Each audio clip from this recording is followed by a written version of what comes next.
के बच्चे को, किसी मेरिटोरियस छात्र को जो अपनी योग्यता, अपनी क्षमता से आगे आना चाहता है, उसको नियुक्ति नहीं मिल पाती थी। नियुक्ति बैकडोर से होती थी, सूची जारी होती थी, अलग अलग लोगों के परिवार के अलग अलग लोगों की सूची अलग जाती थी और फिर उन्हीं लोगों का सिलेक्शन होता था, बाकी लोग देखते रह जाते थे। युवा आत्महत्या करने के लिए मजबूर होता था। इस प्रक्रिया को पूरी सख्ती के साथ रोका गया। जो भी इस प्रकार की बेईमानी में लिप्त थे उनके खिलाफ कार्रवाई की गई।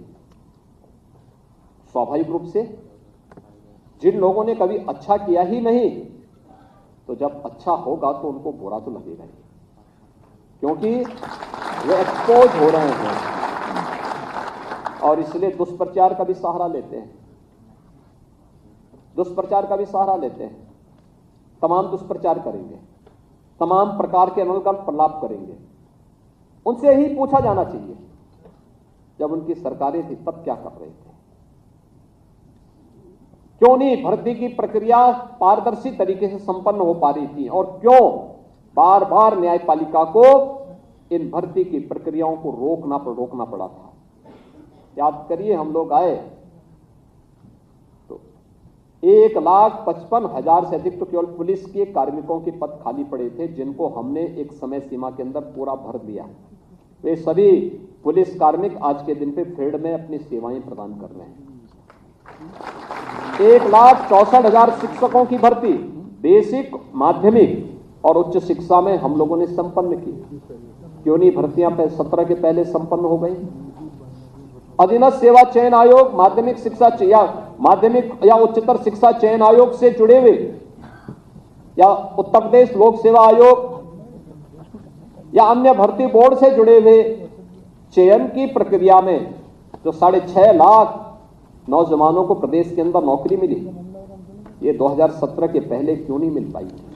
कारण था 2017 के पहले न सरकार की भर्ती की कोई नीति थी, न नीयत अच्छी थी, भ्रष्टाचार और अनावश्यक रूप से घूसखोरी उनकी पहचान बन चुकी थी। आज उससे प्रदेश को मुक्त किया गया है। सख्ती से ऐसे तत्वों के खिलाफ लगाम कसी गई है। तो स्वाभाविक रूप से जब गिरोह का कोई व्यक्ति परेशान होगा तो गिरोह के सरगना को तो परेशान होना स्वाभाविक है, और वो परेशान होंगे तो कुछ न कुछ तो बोलेंगे। भाई हमने देखा बड़े बड़े डकैत और अपराधी जब पकड़े जाते हैं वो कभी नहीं कहता साहब मैं इसमें दोषी हूं। वो अभी अंतिम दम तक, जब तक उसको प्रमाण नहीं दिखा दिया जाता है कि देखो भाई तुमने ये कृत्य किया, वो कहता साहब मैंने नहीं किया है। फिर उसको फुटेज दिखाए जाते हैं, अरे देखो ये सब क्या है, कहता हाँ साहब गलती हो गई।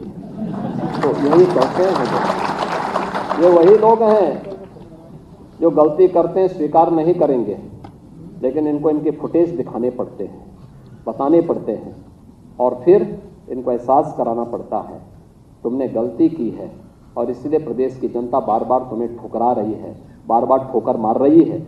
और इसीलिए मैं आज आप सबसे कहूँगा कि जिस ईमानदारी और सुचितापूर्ण तरीके से आपको नियुक्ति की प्रक्रिया के साथ जोड़ा जा रहा है, यह नियुक्ति एक नए उत्तर प्रदेश की आधारशिला रखने की प्रक्रिया है।